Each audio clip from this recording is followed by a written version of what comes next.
straight ahead.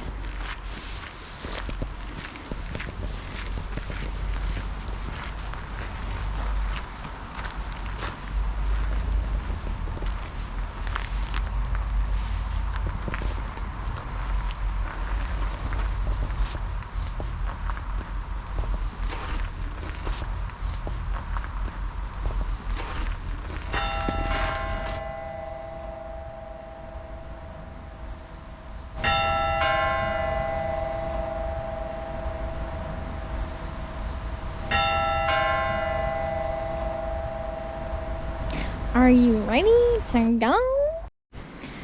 Dave, we are at another beautiful cemetery in Germany. Whose grave are we next to now? This is the grave of Edmund Husserl. Born 1859, died 1938. Buried with some family members. All right. I'm so scared to talk about Husserl, honestly. And it's partially because it's like, wow, this guy is such a mountain to climb and a complete genius. One of the most influential in the field that I'm in, who I've spent the least time with, and so I want to do this as best I can while respecting his memory. Okay, Yes. So your first question. So with that being said, you know, out of respect for him, obviously he's an important person. So tell us why you think he is important to the general field of philosophy. Yeah, so all of these thinkers that people in the world of theory, critical theory, French theory, postmodern, post-structuralist, phenomenological, existentialist, etc., are inspired by or students of Edmund Husserl. So that's first. When I'm reading Totality and Infinity by Emmanuel Levinas, or when I am reading Being in Nothingness by Sartre, or when I'm reading Being in Time by Heidegger, they're all in dialogue with or arguing against or building off of the work that Husserl did. Notably, unlike all of the other biggest, big brain thinkers in the field of continental philosophy, he was a mathematician, a logician, and a philosopher of science. He's the father of phenomenology. I mean, you could say that phenomenology really starts with Brentano, who was someone that both Husserl and Heidegger had studied under, who's also someone that Freud studied under. Brentano was a very, very big deal. Brentano develops or coins the term intentionality in his attempt to develop a scientific psychology that nevertheless respects the fact that psychology is not one of the natural sciences, but is, the subject matter of psychology is the human that asks the questions and creates the categories and systems to try to understand and control nature, with the capability of self-criticism and reflection and all of the things that we've already talked about with Hegel and Heidegger, who've gone in this, who would probably agree with Husserl on some things, but also radically diverge from him in their own ways. He matters to the world because if you're trying to read Derrida, Sartre, etc., all of these different people like Levinas, who we will be visiting in Paris tomorrow, then you're going to spend a lot of time struggling to understand what they're talking about, who they're arguing with, what's going on with all of this talk of intentionality. Because when I'm reading Totality and Infinity. When I'm reading all these other books, major sections of the works are dealing with Husserl. Same goes for Merleau-Ponty's Phenomenology of Perception. You always come back to the fact that he's such an important and influential thinker that they all have to work through him. And one thing that's very common in my development was to hear people say, oh yeah, well, Husserl did this and Husserl did that and Husserl believed this and he believed that, but then he was critiqued by, Merleau-Ponty, or then he was critiqued by Heidegger, or then he was critiqued by Levinas, and kind of, therefore we don't have to read him, therefore he's irrelevant now. This is the complete wrong way of thinking about it, and partially because it's not that you can't be a Husserlian the way you can be a Marxist. There's not a worldview, an ideology, a set of doctrines or dogmas that you can learn and memorize by rote and then, go around saying, oh, I'm a Husserlian. It's not that way at all. You should think of him more as a basic training boot camp, but instead of for the military, for intellectuals. And it's never about like, oh, let's start a movement. It's about you as an individual insofar as you think about the world and you reflect on your psyche or your psychology, or you want to understand people in the world, or making you better at that. What he develops is an art to thinking, an art to thinking about experiencing. That's what phenomenology really is. If you see soldiers coming out of a boot camp and they're all weak and undisciplined, they can't even stand in line, and then they lose battles, then you go, that's not a very good boot camp. I don't think I want to go there. But if you see a boot camp and it's producing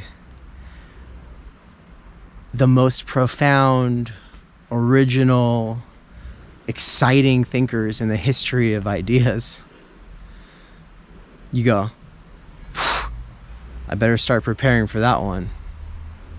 Hegel, Husserl, Marx, Heidegger.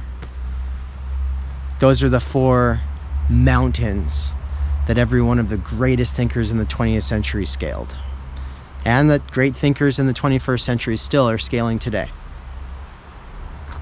Wow. Damn, I didn't know I'd have anything to say about him. All right, so you've kind of told us about how, Husserl is such a fundamental thinker for so many other philosophers and thinkers, and I hear you talk a lot about other thinkers and philosophers and how they've influenced your work. I personally don't hear a lot about Husserl from you, so I want to know, why does Husserl matter to your own work and your own projects? I did not think of Husserl in the way that I just said 2 years ago, much less 5 years ago. And if I had, I think I would have spent a lot more time wrestling with him earlier. Part of the problem was I didn't know where to begin, and when I talked to people about, oh, should I read Logical Investigations Volumes 1 and 2? People be like, oh, well, that's not where he develops the most important ideas and blah, blah, blah. Or, but then people, oh, you actually have to read his earlier work to understand his later work. And so knowing where to begin is part of the problem, and we'll get to that in a minute. But when I did try to read him, it's like he's talking about geometry. He's talking about mathematics and logic. He's talking about, is math based in logic, or is logic based in math? And how are these things based in our fundamental experience in the life world and all of this? And it's like, I'm profoundly interested in the questions of mathematics and the sciences and, their limits and their proper place and the kinds of truths that they're able to deal in. But my primary interest has been existential, structural, political, economic. And so to me, the role of mathematics and science has always been interesting, but a few orders removed in my priorities. It was only later that I came to realize that Husserl never stopped thinking, and that his thinking itself is worth trying to follow out on its own terms. When I say that he never stopped, though, I mean that when people try to pigeonhole him as having said or believed X, Y, or Z things, it's like, no, these are investigations. He has certain operating assumptions in place that he's very clear about, and then he tries to think through something. And so he's just worth meditating with, in a sort of sense. And so for me now, the realization has been, over the last couple of years, that as I want to get more into mathematics, he is the single most important figure in the field for that purpose, but also for sort of unlocking aspects of all of these other thinkers who have already been studying for years, but who I kind of felt blocked off from parts of their work because they were in dialogue with or critiquing Husserl. And I never could really know if what they were saying was the case. And one of the biggest realizations more recently, I guess I've been saying this a lot in the last couple of years, is that you can never trust any of these thinkers when they're critiquing one another. You can never trust Derrida's interpretation of Husserl or Hegel. You should always take it as like a radical and interesting, standpoint or something worth thinking about when you're reading these thinkers. But you have to read these thinkers on their own terms, because all of these people just have interpretations on one another, and they're not always so charitable, or they can sometimes be a little hasty or simplistic, or in an attempt to say something new, perhaps they get out ahead of themselves. But generally, just because I've seen, whenever I read some Marxist talk about Marx, or some critic of Marxism talk about Marx, I'm like, I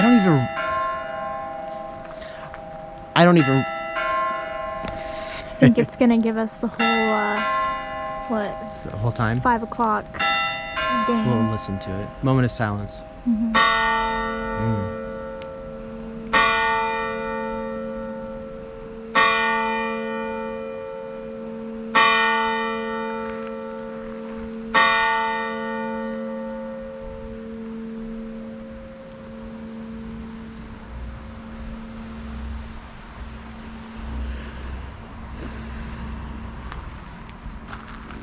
I was saying I don't even recognize these thinkers who've impacted me when I hear them interpreted by someone who is critiquing them. Because usually what is most important in their project is not being embraced or really thought through in a very serious way. They're usually focusing on some aspect of that thinker that seems, to me, not the most important thing, usually inessential to whatever it is that I find so interesting in them. So I just take critics of Husserl now with a grain of salt, in the same way that I take defenders or critics of Marx with a grain of salt, in the same way that I take defenders or critics of Hegel with a grain of salt.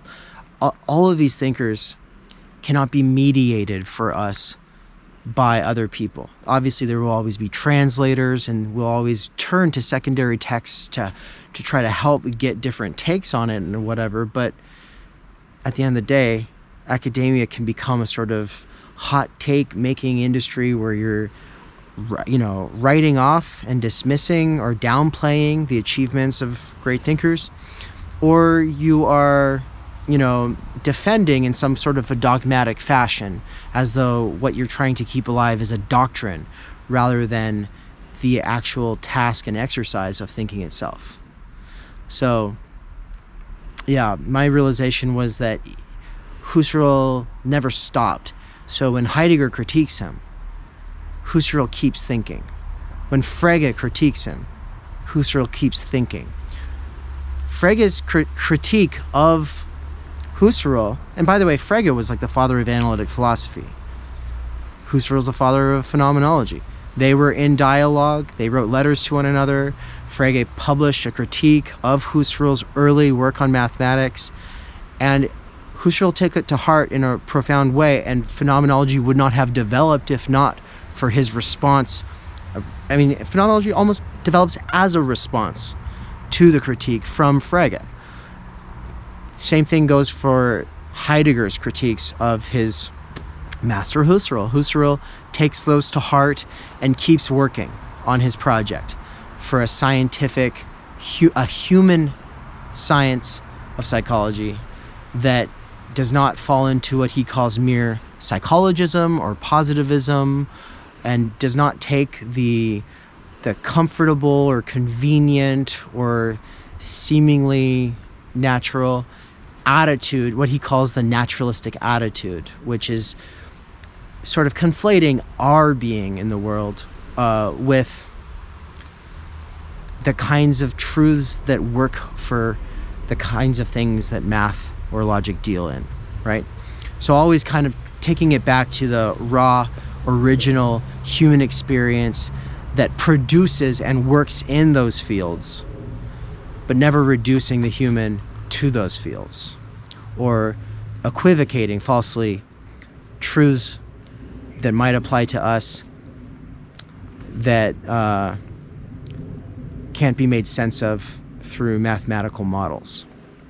So the last thing I'll say is I'm quite interested in trying to understand him on his own terms, so that then I can return to all these thinkers and see where they get him right, where they get him wrong, and especially in returning to him now that I've read The Destruction of Reason by Georg Lukács, who basically writes off Husserl as a romantic, reactionary, who just couldn't get down with, history, because communism, Marxism, Leninism had, was changing the world, and it was just time for everyone to get on board.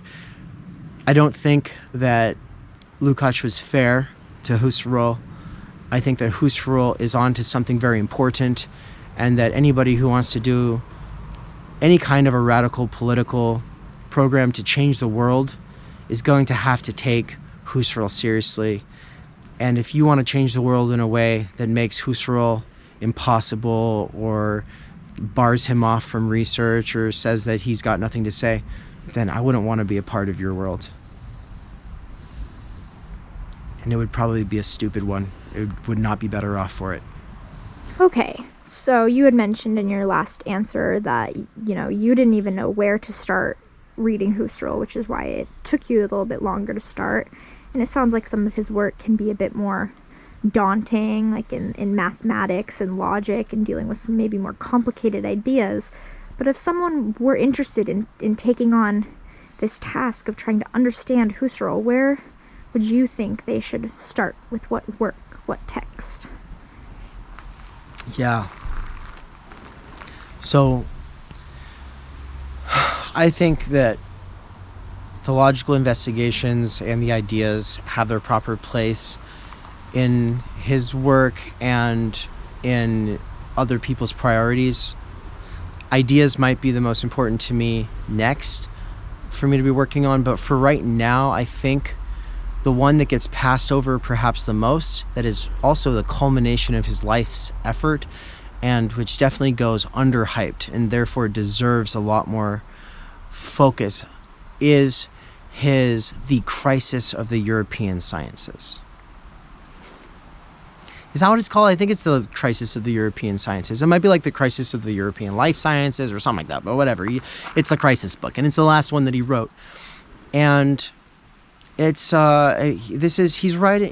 It's partially lectures, partially writings that have come about the rise of the Nazi Party has already occurred. His rock star status has been sort of smashed as a result of being in a country that wanted to reduce him to his ethnicity and write him off on that basis. He was not safe in this country at the time. And he went to Paris and he gave these lectures on the crisis of the European sciences. And part of what he is critiquing is this mechanistic what's the words? Mechanistic, instrumentalized, reductive, naturalist worldview that cuts out everything beautiful and mysterious and sees anything that is not useful within this limiting frame as worthless or an obstacle that needs to be cut out. More importantly, he, drawing on his entire life's efforts, pulls together things and puts them in a way that I think is probably a lot more succinct and well thought out. Because, like I said, in Logical Investigations or the Ideas, it's almost like he's working through the things he's been lecturing on, that he's been researching, and he's trying to write things out. He's trying to think things through on paper. Whereas in the crisis of the European sciences, he's basically dropping the piece that is probably the most, I say dropping it like it's an album or something, you know. Like it's a hot take. Like it's a hot take or something, yeah. No, but what he's putting forward is something that is something I think should be taught in, I mean, anybody who's studying science, anybody who's studying math, anybody who's going into nursing, like anybody who's doing anything practical, theoretical or practical, like in the sciences, needs to read this work. It's one of the fundamental works of the philosophy of science, and it's one that I hope to read with others in the near future. So that's where it's at for me. That's what I would focus on. But like I said, the Ideas is also something I'm very excited about. His Cartesian Meditations is very exciting. I definitely want to return to those. But yeah, for now it's The Crisis all the way. Great. Husserl, thanks. Rest in peace. Rest in peace in this beautiful, beautiful place.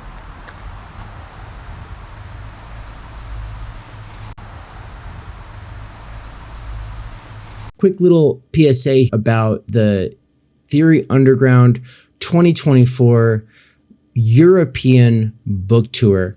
So we were on tour in September 2023 to promote Underground Theory and my book, Timenergy.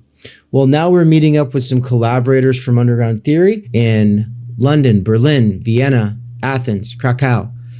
And that's just the places where we know that we actually have venues, or at least we're pretty sure we have venues. Not everything is really nailed down just yet. It's coming together, and that's what I need you for. We'll be there in May, maybe the tail end of April, but basically the month of May is when we'll be in Europe. If you think that we would be a good fit in your city, then let us know. If you've got a group, or if you've got institutional funding, or if you've got some other kind of funding, if you know that you would be able to bring us and kind of put on a good event, then we want to talk. We want to see if that might work, because, you know, plans come together pretty fast here at Theory Underground, but time is moving quickly and we need to be buying plane tickets ahead of time to save money. So really, I would say that the deadline is New Year's. The deadline is New Year's. That's the plan. New Year's, freaking New Year's. Get it in by 2024. I need to know.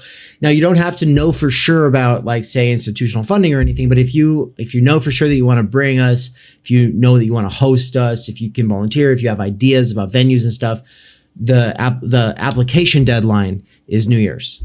Don't do it after that. So pretty much right now, I'm trying to put out all of the Graveside tour stuff that I did in Europe last year within the next month, as a sort of Christmas present for everybody, and also as a way of promoting the fact that we are coming on book tour. If you think that we would be a good fit for you, for your group, for your institution, for your whatever it is that you got going on, whether it's at a university, a library, a community center, or a pub, whatever it is, let us know and we'll see about coming. So just fill out this form here. It's a link in the description. It's the Theory Underground US Tour volunteer, host, or guide questions. volunteers, hosts, and guides are 3 different roles. And ultimately, if you have any event organizing abilities, or if you have a venue, then we really need to get talking ASAP. Thank you. Thinking is super uncool, and that's why you should do it. It's just like almost anything that's like cool anymore. Yeah, it just sucks. And I think that's like what the underground movement has always been about, is just like seeing what's in the mainstream, being like, it ain't there, and kind of like cobbling something together, you know? And yeah, it's a little mismatched, but that's like its beauty.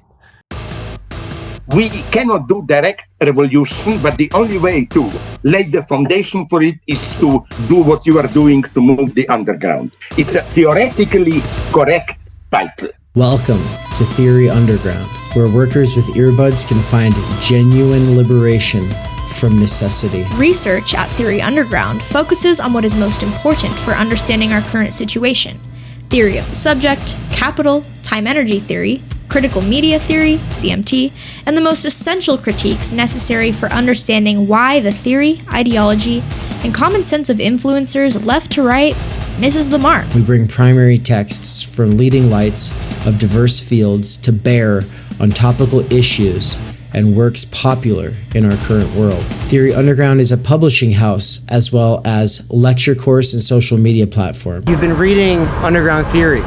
Yes. And amazing book.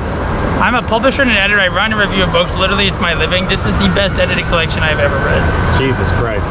Seriously. This is a little experiment in what I, David McKerracher, can pull off without relying on the academy or the algorithmic dictates of the attention economy. Usually a good edited collection has good essays, but you only want to read a few. Every essay makes me want to read the other essays because you have a vision. Everyone that you invited for a reason. You weren't some fake publicist. It's like, how so-and-so's a new book, have them on your show. No, you only talk to people because you've read shit by them, that you've thought about, that you think has value, even if you disagree. So I think that's what's amazing. I believe that I am, like so many others, pioneering a future in which educators can form learning webs that will make learning as a way of life enjoyable and emancipatory. However, before these tools become accessible, they have to be experimented with. That's why I built my own website and app using nothing more than my own saved wages, 5 patrons, and some small classes of students over the last year. Of course, I also have had my wife Anne's moral support and help with accounting so that I don't get in trouble with the IRS or whatever. In less than a year, Theory Underground has already put out 8 courses, 2 books. One, my book, Timenergy, and the other, Underground Theory, which has over 30 contributors, including works written by students at Theory Underground, some of my fellow travelers, and colleagues in the broader universe of underground theory. Beyond the books and courses, though, you will also find interviews, reading exegetical reaction sessions, and live weekly events for working class autodidacts, independent researchers, and renegade academics. These include a variety of clubs and cohorts that meet on a weekly or monthly basis. If you want to get involved, there are 4 main subscription levels. Think of it like a gym membership, but for your mind. The point is to make learning, practice, and theoretical comprehension a way of life. Support at this stage of the operation is more crucial than ever because my savings were used up over the last year of getting this established. If I can triple my subscribers in the next 2 months, I can quit my gig at Amazon and focus on this work full time. All I need is a few more people at each of the levels or a couple big time patrons who just want to see it happen. Right now I am doing a patron and site subscriber drive, so excuse the commercial. But if you end up really liking what goes on at this channel, consider signing up soon. If you cannot afford it, but want to get involved with some of the stuff behind the paywall, I have made a financial aid scholarship you can sign up for here in the description. Quick side note, some people ask about the profit motive. At this point, I have not actually made a return on any of my investment in terms of the amount of time, energy that I put into things, the amount of savings I've actually put into things, the opportunity cost of the work that I'm doing as opposed to the other kinds of things that I could be doing for money. But more importantly, I don't actually make enough to pay for my cost of living. The goal is to make enough for my cost of living, and then once that is achieved, everything over that amount is going to go towards expanding the operation to the point where I can hire Michael Downs, aka Mikey of The Dangerous Maybe, to be a full-time researcher and part-time teacher at Theory Underground. All right, so with that aside, I just want to say also, if you are a worker with earbuds, what's up? I see you. I work at Amazon part-time, and everything I do is for my past self who used to work there full-time. Most workers with earbuds couldn't care less about theory, but I do believe a working class intellectual revolution could grow out of the underground theory scene. My hope is that what I have built here will contribute to making the scene something more than just a scene, and you into something more than just a scene kid. We're trying to make this into a real intellectual milieu capable of leading a way forward beyond the imminent crises facing humanity. But for that, we need thinking now more than ever. Start thinking. I hope that you either will or have enjoyed the program, and also make sure to like, comment, subscribe, and leave this playing in the background all the time while you're doing other things. Playing long-form Theory Underground content in the background while you do things has, in the near future, been scientifically proven to emancipate minds from the functional illiteracy imposed on workers by the structural stultification of time energy. This is achieved by reterritorializing circumspective concern. Also, to some degree, it is for the algorithm. Think of it like a gym membership, but for your mind! I love you so much. I love you too.